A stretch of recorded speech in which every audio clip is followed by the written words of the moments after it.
बात भगवान राम के जन्म से पहले की है, जब भील आदिवासी कबीले के मुखिया अज के घर बेटी पैदा हुई थी।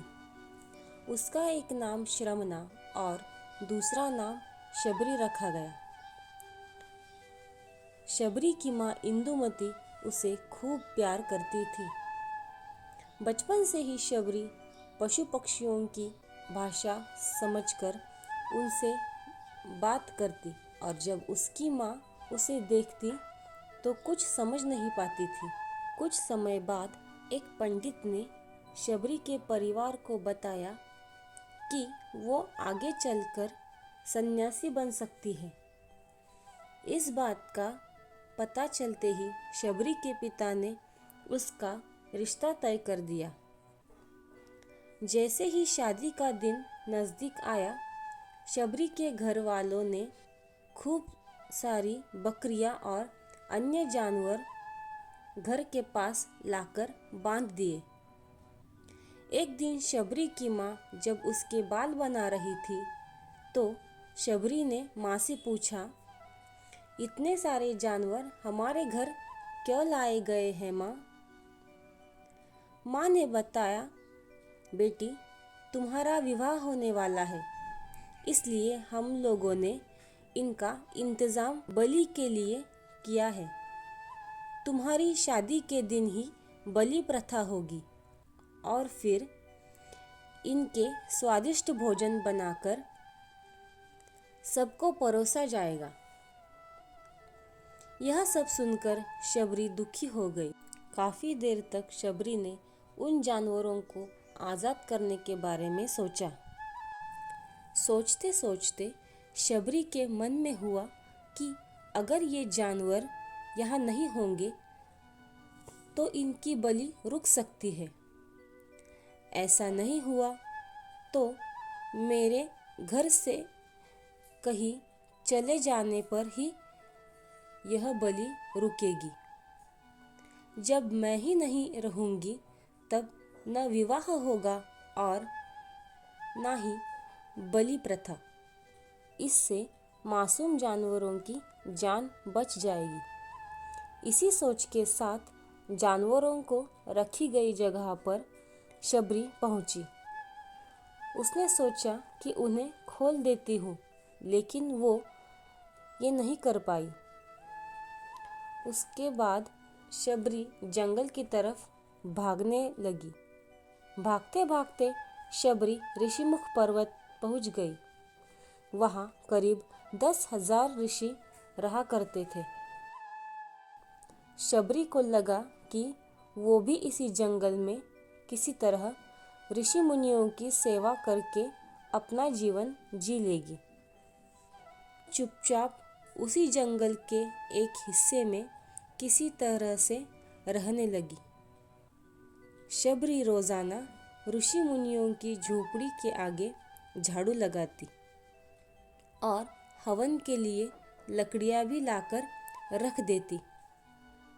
ऋषि मुनियों को यह बात समझ नहीं आ रही थी कि जंगल में उनके काम अपने आप कैसे हो रहे हैं। एक दिन शबरी को किसी ऋषि ने देख लिया। उसे देखते ही उसका परिचय पूछा।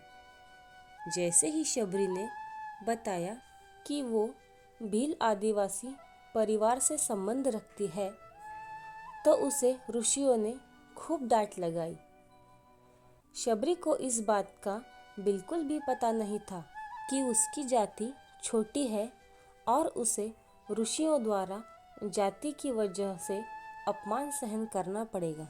इतना सब होने के बाद भी शबरी हर ऋषि मुनि के दरवाजे पहुंचती और उनके आंगन में झाड़ू लगाकर उनसे गुरु दीक्षा देने के लिए कहती। हर कोई शबरी को उसकी जाति की वजह से अपने आश्रम से भगा देता था। ऐसा होते होते काफ़ी समय बीत गया। उसके बाद शबरी मतंग ऋषि की कुटिया में पहुंची। वहां पहुंचकर मतंग ऋषि को शबरी ने बताया कि वो उनसे गुरु दीक्षा लेना चाहती है। उन्होंने खुशी खुशी उसे अपने गुरुकुल में रहने दिया और भगवान से जुड़ा ज्ञान देते रहे। शबरी ने भी अपने गुरु मतंग ऋषि की सेवा करने में कोई कसर नहीं छोड़ी। वो गुरुकुल के भी सारे काम करती थी। शबरी से खुश होकर मतंग ऋषि ने उसे अपनी बेटी बना लिया था। समय के साथ मतंग ऋषि का शरीर बूढ़ा हो गया। उन्होंने एक दिन शबरी को अपने पास बुलाया और कहा, बेटी, मैं अपना देह त्यागना चाह रहा हूँ। बहुत समय हो गया इस शरीर में रहते रहते। शबरी ने दुखी मन से कहा, आपके ही सहारे मैं इस जंगल में रह पाई हूँ। आप ही चले जाएंगे तो मैं जीकर क्या करूँगी। आप अपने संग मुझे भी ले जाइए, मैं भी देह त्याग दूंगी। मतंग ऋषि ने जवाब दिया, बेटी, तुम्हें चिंता करने की ज़रूरत नहीं है। राम तुम्हारी चिंता करेंगे और ध्यान भी रखेंगे। शबरी ने राम का नाम सुनने के बाद पूछा, वो कौन है और उन्हें मैं किस तरह से ढूंढूंगी। मतंग ऋषि ने बताया, राम कोई और नहीं, भगवान है। वो तुम्हें सारे अच्छे कामों का फल देंगे। तुम्हें उन्हें ढूंढने की कोई ज़रूरत नहीं है। वो एक दिन खुद तुम्हें खोजते हुए कुटिया में आएंगे और तुम्हें उनके हाथों ही मोक्ष मिलेगा। तब तक तुम इसी आश्रम में रहो। इतना कहते ही मतंग ऋषि ने अपना शरीर त्याग दिया। शबरी के मन में मतंग ऋषि के जाने के बाद एक ही बात थी कि भगवान राम स्वयं उससे मिलने आएंगे। वो रोज़ भगवान राम से मिलने के लिए और उनके स्वागत के लिए अच्छे अच्छे फूल लाकर पूरा आश्रम सजाती और भगवान के लिए बेर तोड़कर लाती। भगवान के लिए बेर चुनते हुए शबरी उन्हें चख लेती थी ताकि भगवान को सिर्फ मीठे बेर ही वो दे सके। रोजाना शबरी इसी तरह भगवान के दर्शन की आस में फूल और बेर इकट्ठा करती रहती थी। इस तरह इंतजार में कई साल बीत गए।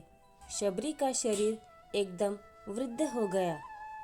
एक दिन आश्रम के पास तालाब में शबरी पानी लेने के लिए गई।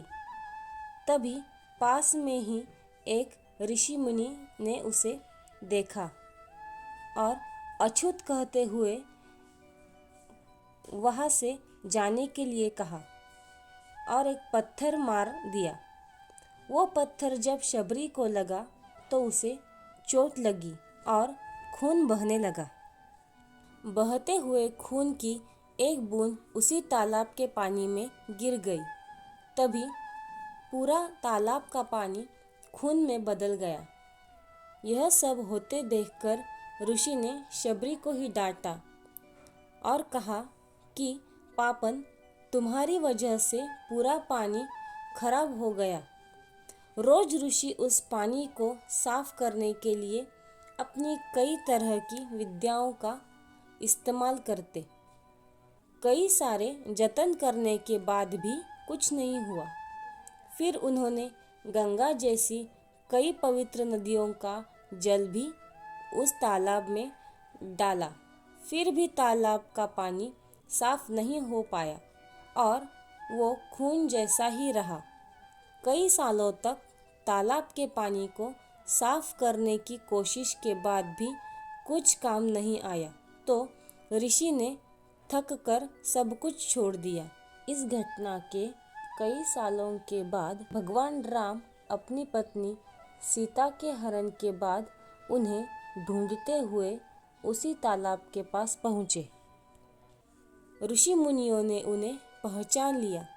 भगवान को वहाँ देखकर ऋषियों ने तालाब का पानी साफ करने के लिए भगवान को अपने पैर उसमें डालने के लिए कहा, लेकिन पानी जैसा का तैसा ही रहा। ऋषि मुनियों ने भगवान से भी कई अन्य जतन करवाए, लेकिन वो पानी जस का तस खून जैसा ही रहा। तब भगवान ने ऋषियों से पानी के रक्त में बदलने की कहानी पूछी। तब ऋषियों ने शबरी को पत्थर मारने वाली सारी बात बता दी। उसके बाद कहा कि वो महिला ही अपवित्र है, छोटी जात की है, इसलिए ये सब हुआ। उस वक्त भगवान राम ने कहा, ये सब आप लोगों के खराब वचनों से हुआ है। शबरी को इस तरह के शब्द बोलकर आप लोगों ने उसे नहीं बल्कि मेरे दिल को घायल किया है। इसी घायल दिल के रक्त का प्रतीक यह तालाब का लाल पानी है। आगे भगवान राम बोले, कहाँ है वो माई? मैं उनसे मिलना चाहता हूँ।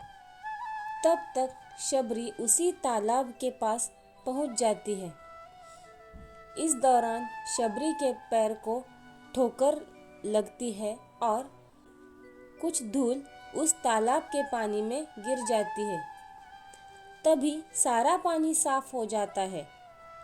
भगवान सबसे कहते हैं कि देखिए, आप लोगों ने क्या कुछ नहीं किया, लेकिन पानी साफ नहीं हो पाया। अभी सिर्फ इनके पैर की थोड़ी सी धूल ने ही तालाब का पानी साफ कर दिया।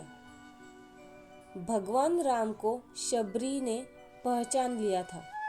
उन्हें प्रणाम करके शबरी ने कहा, भगवान, आप मेरे साथ कुटिया में चलिए।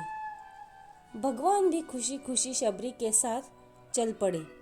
फूलों से शबरी ने भगवान राम का स्वागत किया। वो सीधे बेर तोड़ने के लिए बगीचे में चली गई और चक चक कर उनके लिए मीठे बेर लेकर आई। उन्होंने बड़े ही प्यार से भगवान राम और उनके भाई लक्ष्मण को बेर दिए। भगवान राम ने भी उतने ही प्यार से उन बेरों को खाना शुरू कर दिया।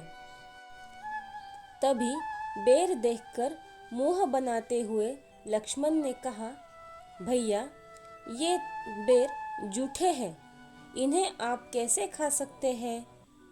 भगवान ने जवाब दिया, लक्ष्मण, ये जूठे नहीं बल्कि बहुत मीठे हैं। शबरी माई इसे हमारे लिए बहुत प्यार से तोड़कर लाई है। इतना कहकर भगवान राम प्यार से उन बेरों को खाने लगे। भगवान ने जाते हुए शबरी माई से कहा, आप मुझसे जो चाहे वो मांग सकती है। शबरी ने उन्हें कहा, मैं अपने गुरु ऋषि मतंग के कहने पर आज तक सिर्फ आपके दर्शन करने के लिए जी रही थी।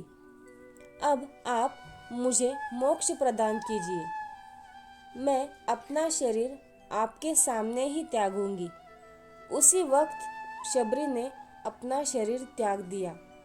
भगवान राम ने अपने हाथों से उसका अंतिम संस्कार किया और सीता माँ की खोज में आगे बढ़ गए। इस तरह से ऋषि मतंग की बात सच साबित हुई और शबरी को भगवान राम के दर्शन भी हुए। तभी से भगवान राम को शबरी के राम भी कहा जाने लगा। इस कहानी से हमें ये सीख मिलती है कि सच्ची श्रद्धा हो तो भगवान के दर्शन ज़रूर होते हैं।